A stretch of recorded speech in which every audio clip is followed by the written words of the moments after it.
Good morning. I must tell you this. When I uploaded my first video, I was very excited. Or I sent it around to a whole lot of friends. This friend of mine, he calls me up and he says, Komal video तो बड़ा खूबसूरत था, लेकिन मेरा तो अभी वानप्रस्थ भी नहीं आया है. मैं क्यों सुनूं Shri Bhagavad Gita? In any way, देखो तो पता नहीं क्या हो गया है. You've taken this up a bit too early in life. Why should I even get into it? I said, हाँ ठीक है. But tell me something. ज़िंदगी में challenges सबसे ज़्यादा कब होते हैं? When you're starting out in life, जब आप अपने मम्मी पापा का घर छोड़ देते हो, 22, 23, 24. When you have relationship issues, you are struggling to make it in life. Suddenly parents say, भाई आप पैसा नहीं देंगे, you on your own. आत्मविश्वास की कमी, clarity की कमी, self love की कमी. There's so much happening in your life, and eventually when you get married, you just don't know how to handle it. You have a baby. There's just so much of pressure. याद है मैंने आपको उस iPhone के बारे में बताया था? क्या फ़ायदा मैनुअल पढ़ने का जब उसमें स्क्रैचेस लग गए हैं, जब उसका सॉफ्टवेयर आपसे बेग कर रहा है कि प्लीज़ मुझे अपडेट कर दो, जब मेमोरी फुल हो चुकी है, जब कैमरा इतनी खूबसूरती से पिक्चर्स क्लिक नहीं करके दे रहा आपको. बट कौन समझाए? तो अगर आप किसी से बहुत प्यार करते हैं ना, तो उसके साथ ये वीडियो ज़रूर शेयर करिए.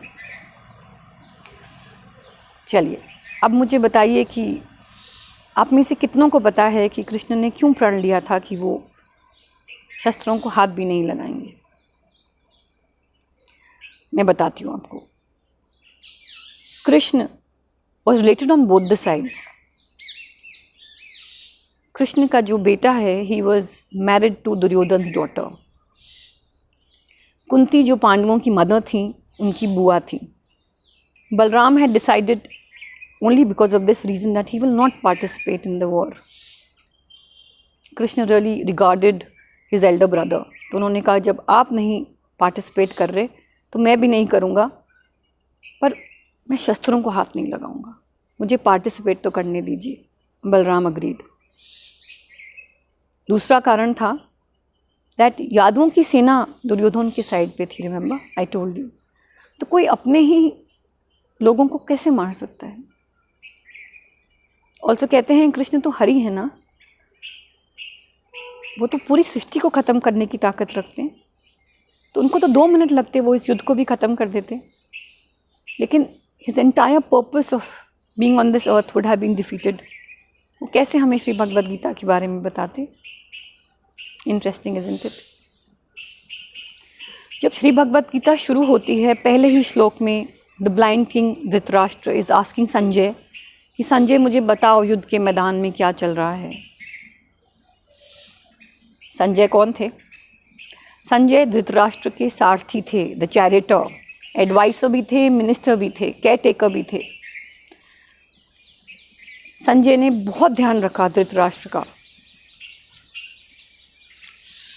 पर उनको ये दिव्य दृष्टि मिली कैसे? हाउ इज़ इट पॉसिबल कि एक इंसान कोसों दूर बैठ के देख सकता है कि बैटल ग्राउंड पे क्या हो रहा है?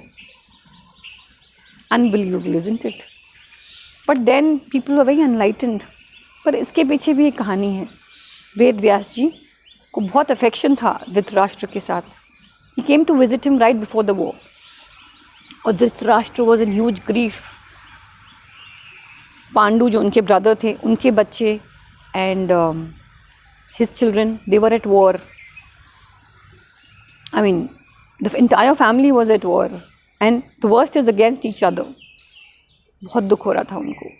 ही न्यू इट कि मेरे तो कुरुवंश का नाश होने वाला है. But he was helpless. He couldn't do anything about it. चाहते तो करते, but let's not get into it. तो वेदव्यास जी आए, उन्होंने बोला कि अगर तुम चाहते हो मैं तुम्हें दिव्य दृष्टि दे देता हूँ, तुम यहाँ बैठे देख सकते हो कि युद्ध के मैदान में क्या हो रहा है. धृतराष्ट्र ने कहा नहीं, मैं नहीं ऐसा कुछ भी करना चाहता, because I have been blind all my life. अब आप मेरे को नेत्र दे भी देंगे, even if I get my sight, I don't want to see my own children die. I don't want to do it. पर मैं ये ज़रूर चाहता हूँ कि आप किसी तरीके से मुझे सुनने को मिल जाए what is happening on the battle ground. तो वेद व्यास जी कहते हैं ठीक है, फिर मैं संजय को दिव्य दृष्टि देता हूँ। नॉट जस्ट दैट, वो तो देख पाएंगे कि युद्ध के मैदान में क्या हो रहा है, जो योद्धा के मन में क्या चल रहा है, उनके दिमाग में क्या चल रहा है, वो भी आपको बता पाएंगे। ये वरदान दे के Ved Vyas ji left, and that is how Sanjay got his amazing दिव्य दृष्टि, and he gave like a running commentary to Dhritarashtra, sitting far away from the battleground. Interesting, isn't it? I shall be back with more. अभी philosophy शुरू नहीं हुई है, शुरू में तो बहुत ही इंटरेस्टिंग है और बाद में इंटरेस्टिंग मैं बनाऊंगी. That's a promise. So keep watching and have an amazing day.